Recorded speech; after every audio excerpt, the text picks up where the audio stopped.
Welcome to the Green Wisdom Health Podcast with Dr. Stephen and Janet Lewis, where you will learn about natural solutions to common ailments. And now, here are your hosts, Dr. Stephen and Janet Lewis.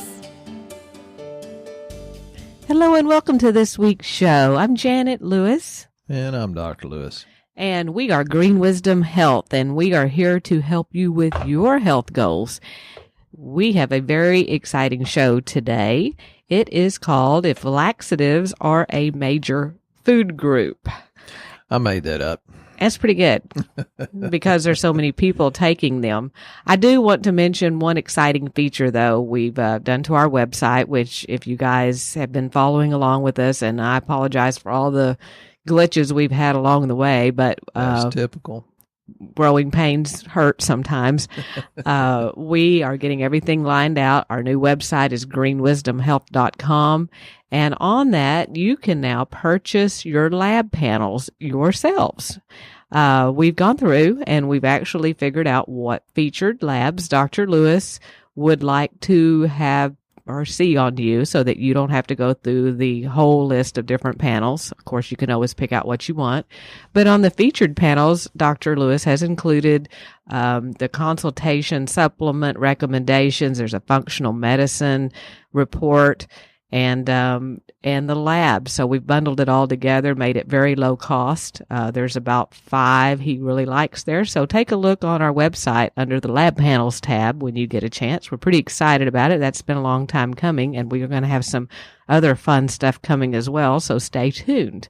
But in the meantime, Dr. Lewis, can you tell us about why there are so many people needing laxatives and what's going on with our colon health that we can't go on our own anymore?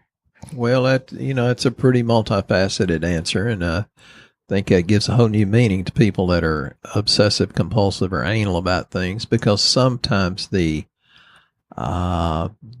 way you look at things mentally can actually contribute to that, stay all tied up.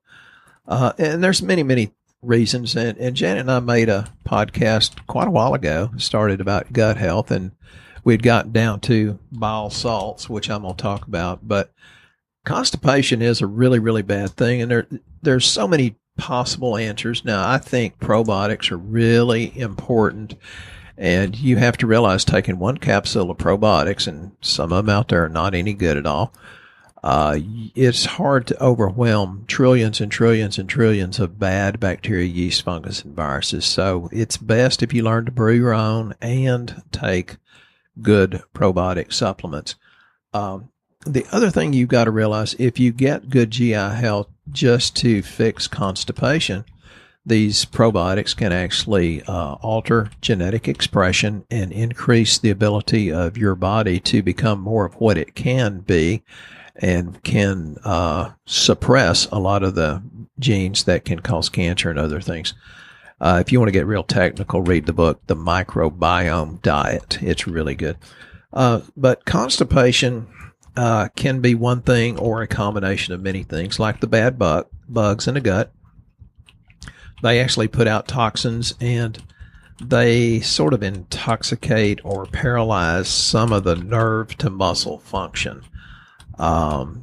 It's very important to have good bile flow, good bacteria, because if you don't, once your bile is excreted and it's changed the estrogen and estrogen mimicking chemicals from a 4 and 16 hydroxy pathway down to a 2, which is the safer estrogens. If you don't have the good probiotics there, it'll reabsorb into the lining of the small and large intestine and can go back to the bad form of estrogen and is a major contributor to cancer. And if that is happening, most people are also constipated. It's usually also a lack of digestive enzymes, hydrochloric acid being the main one. And most people say, well, I have too much acid. Most people have too much alkali. They both burn.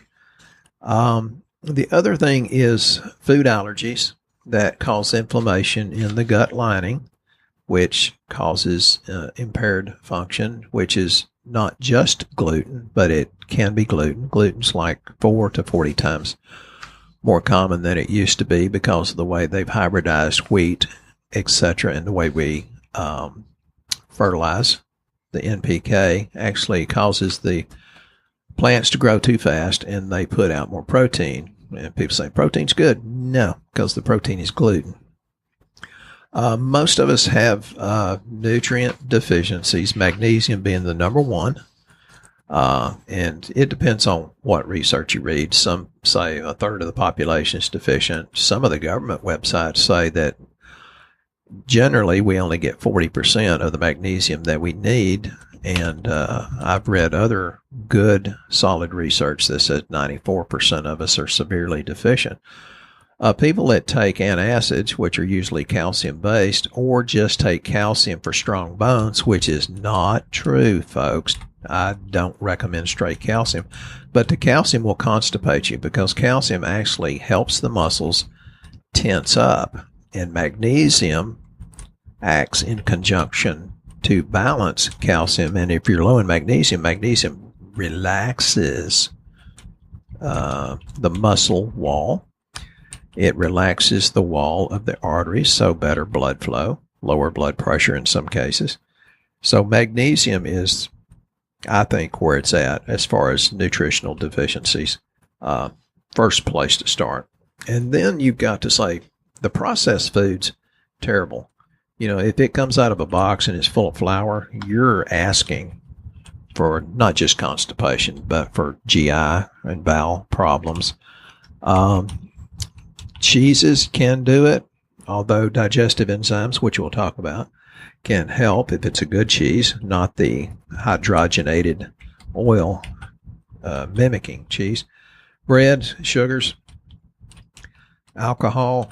God, I hate to say that. What? But that's liquid. Well, how is that constipating? See, he's clueless. He doesn't know. He's trying to defend it. I'm not going to stop it. I don't do much of it really, but I guess it's just very drying. Well, you know, the barley and the rye and the hops. So beer's probably not the best alcohol, although a good dark beer can be good. A stress reducer. We'll move past that one. Help you relax your anal sphincter, I guess. God, you get me off track. For gut health, lack of B complex, which is all of us pretty much, and that's because the food processing takes it out. Not that there's a lot in our food anyway. Antibiotics do that. Birth control pills and the sugar that I mentioned, antacids. That all leads to inflammation, and inflammation leads to poor bowel function. It's really, really, really common.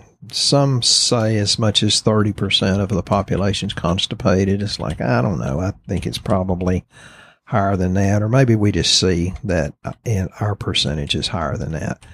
But so think about changing your diet, and one of the best things you can do to change it is add fresh fruits and vegetables because they're full of fiber. Our body's not designed to break down fiber, so it goes further down, and then the good probiotics begin to eat on the fiber and begin to live. So you can take probiotics, which I suggest you do, but if you don't have fiber in there, they don't have a home to live in. So, you know, think that. And some of these neurotoxic substances that I talk about from the bad bacteria and candida, they can contribute or create things like depression, panic attacks, anxiety, attention deficit disorder, and people say all the time, brain fog. I have brain fog.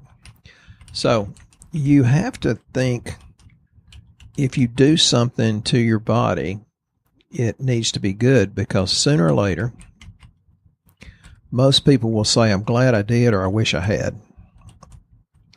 And I talked to a young lady just a while ago, Kelly from Oklahoma. She's sweet, her and her husband. They stay pretty much on track, and they're just so consistent and so concerned about their health.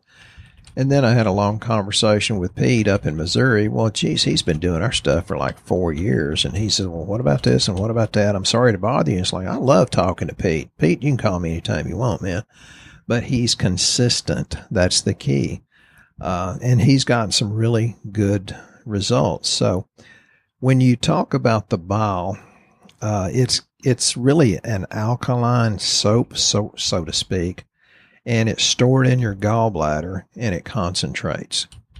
And people say, but I don't have a gallbladder. It's like, well, just because they took out the offending part doesn't mean you still don't have a digestive issue. So you want to work on the bile. If you don't have a gallbladder, digestive enzymes are even more important. It creates all kinds of chemical reactions, and, that's a good thing. The alkaline bile and the bicarbonate actually is secreted by the pancreas. So if the contents of the stomach is not very acid, which is very, very common, again, when I see people's chloride on their lab and it's on the lower end, I know they're not able to produce enough hydrochloric acid. And then the digestive enzymes make a huge, huge difference. And so low stomach acid, when it hits the bile, it doesn't have that chemical reaction. So no magical digestion, so to speak. And then you can't really liberate the nutrients out of the food. And again, our food doesn't have that many nutrients in it, and that's why I'm a big proponent of supplements, good supplements.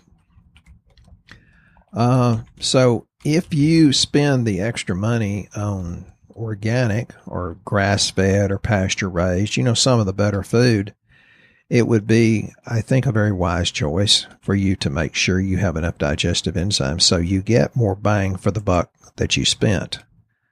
Well, I have a question.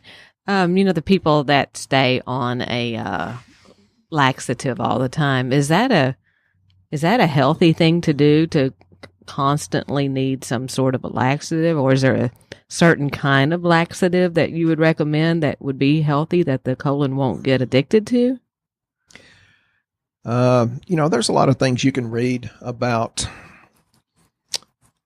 Laxatives are not good, and there's, the one, I don't want to name the brand, but it's a kind of an offshoot of antifreeze, and you can read about it on the internet if you want to.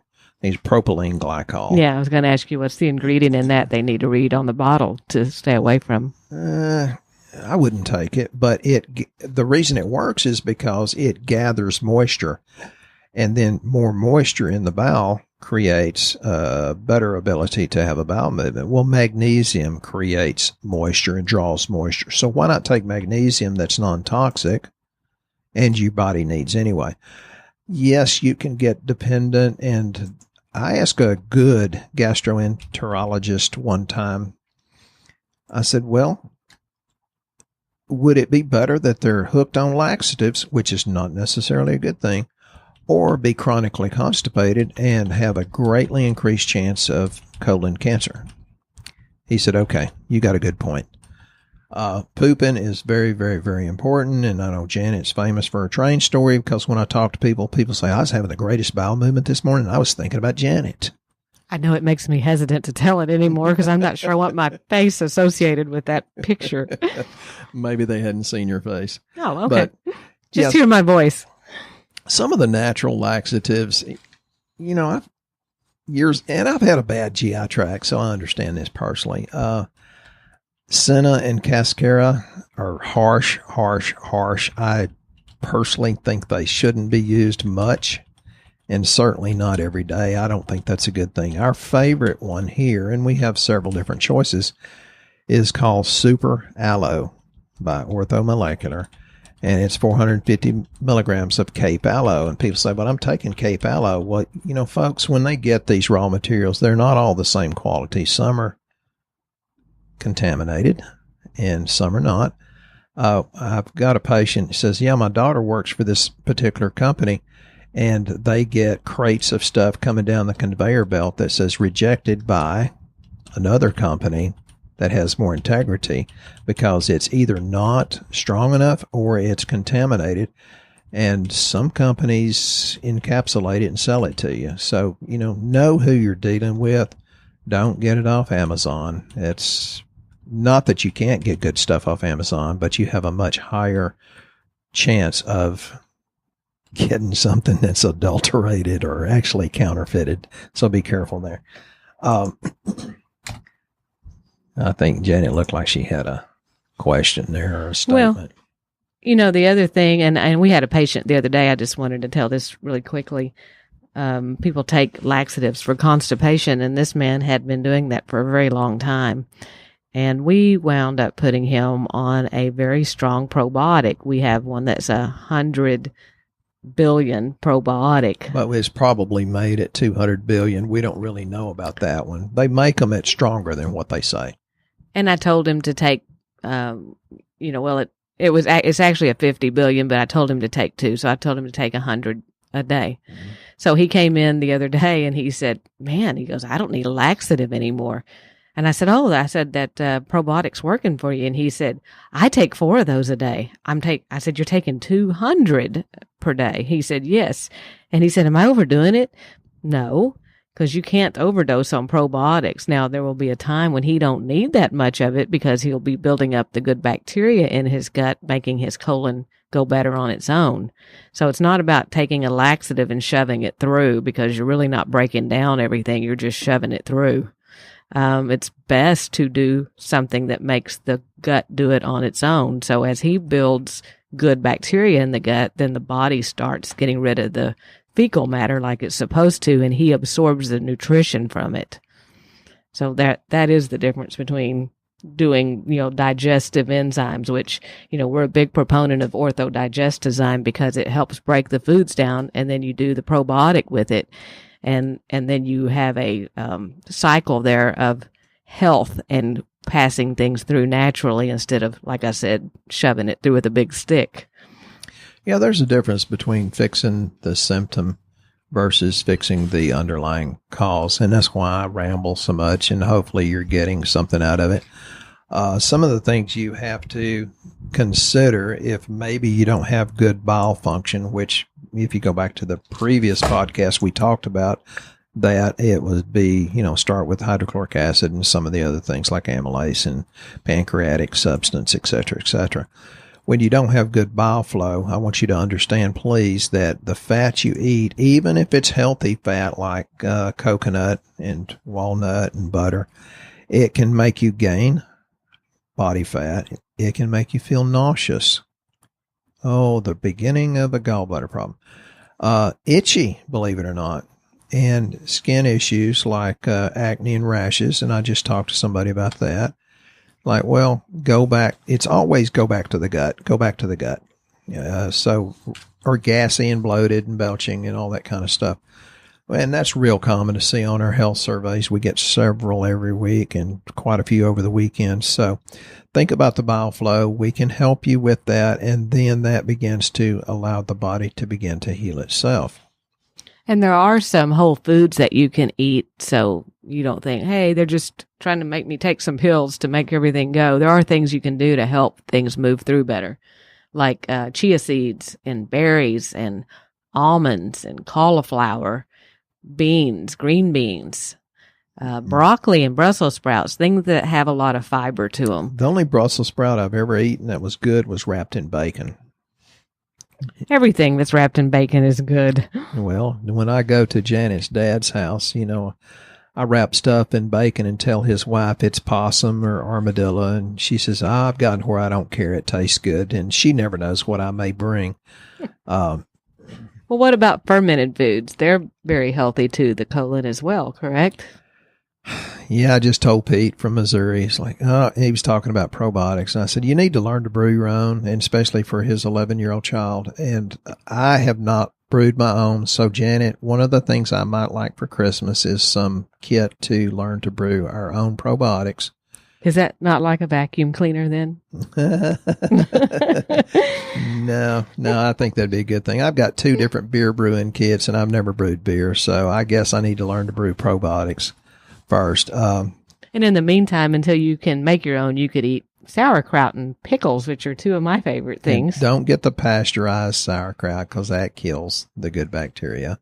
So on the jar, it actually says that there's a difference. How do they know it's pasteurized or not? Well, it'll say that. And, one time Janet and I went to the health food store and we got everything they had that had probiotics in it. And it said, with many probiotics. Well, yeah, okay, folks. The bragging point is how many's in it. So if it says many, they're not enough to brag about. And one of the fermented foods said 1 billion of Saccharomyces boulardii, which is a yeast. They call it a prebiotic yeast that actually adheres to the bad bacteria and carries it on through the system.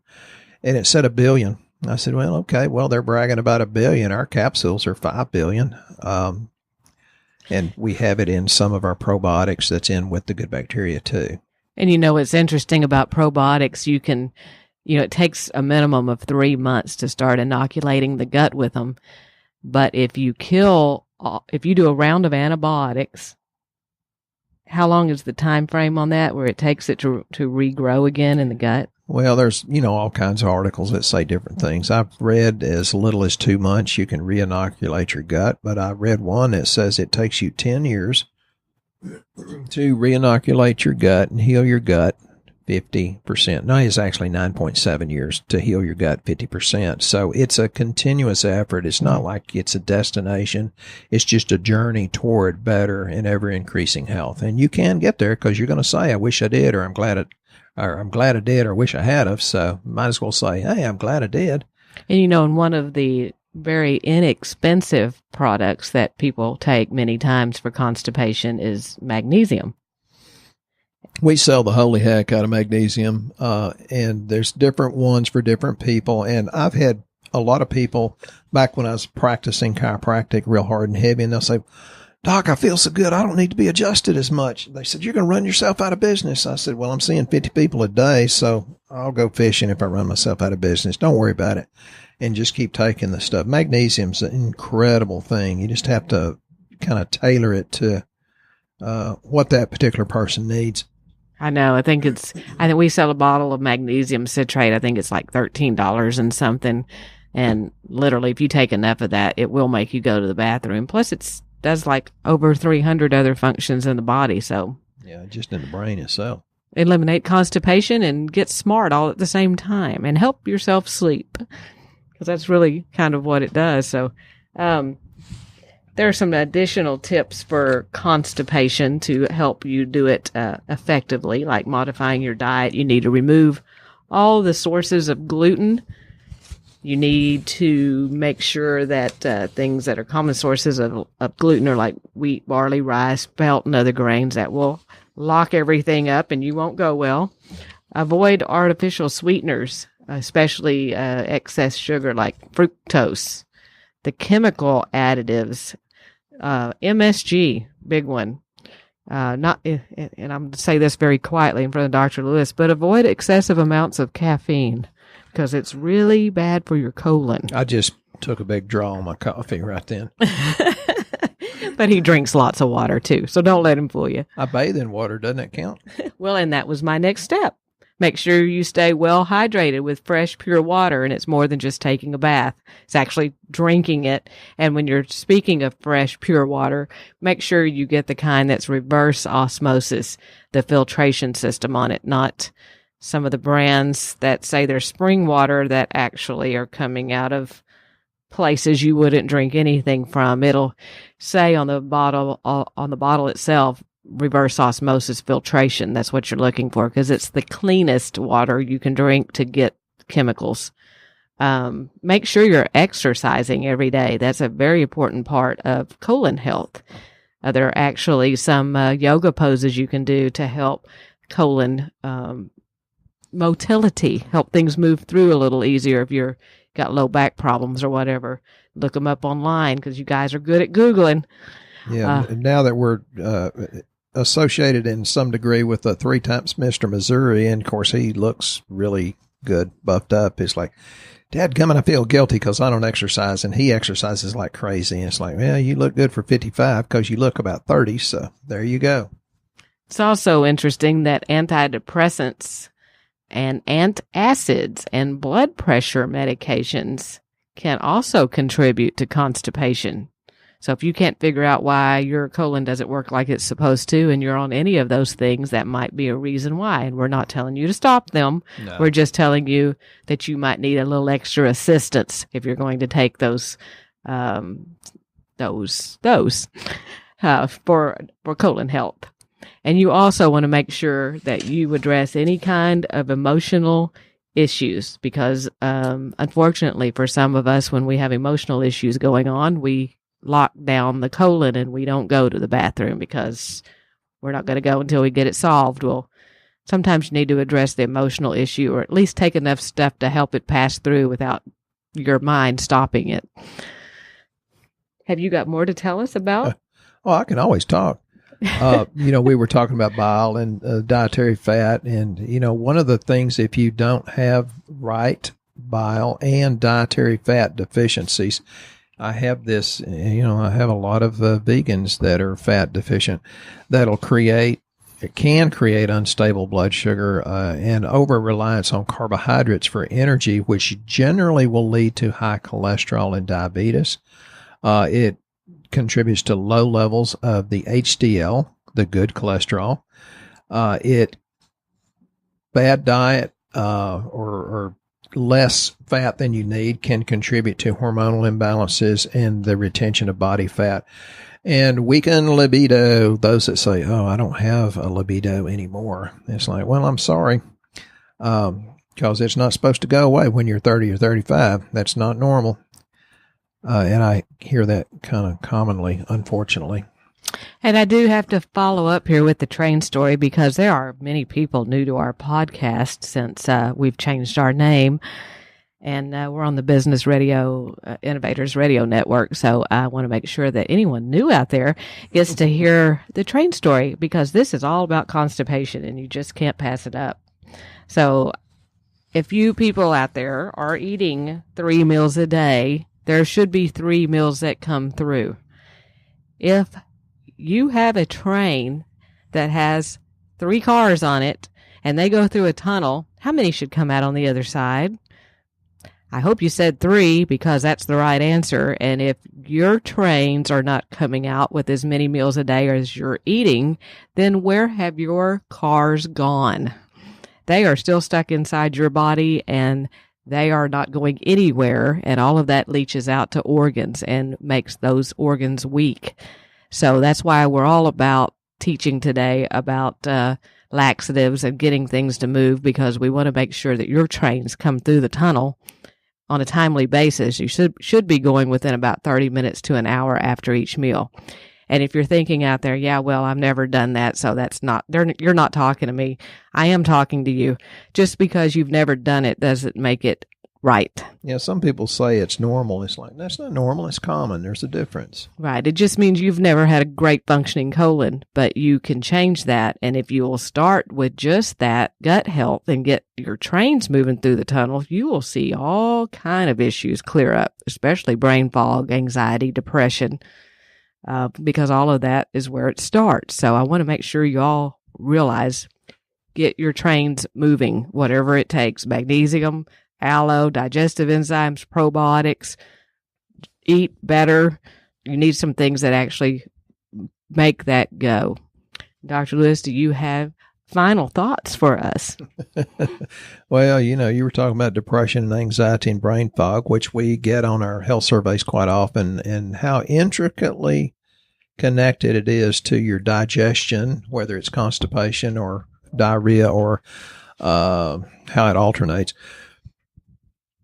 Does that mean your head is really intimately connected to your colon? Well, actually, your thyroid kind of is. I know that isn't your head, but and some people say, "Hey, I'm doing all these things, and it's still not working for me." And that is why we offer the low cost lab work, because sometimes there are other things going on. Your thyroid actually does control your digestion, and there have been many people that's come in and said, "I do all the things you say, and I still don't go." Well, we run their lab work and realize their thyroid's not functioning like it should. So if you're one of those people, go to our website, greenwisdomhealth.com, and fill out the health survey. Like I said, there's lab panels online, but if you don't know where to start, which many don't, fill out the health survey first, and it comes directly to Dr. Lewis and myself. We'll take a look at it, and we can guide you on which panel would be best for your particular circumstances, because we want to make sure that when you're doing something for health, you're getting the biggest bang for your buck when you take something. So make sure everything's functioning correctly and stop guessing at what you might need and start testing. And with that being said, we appreciate you listening to this week's show, and we'll be right back next time. Have a great week.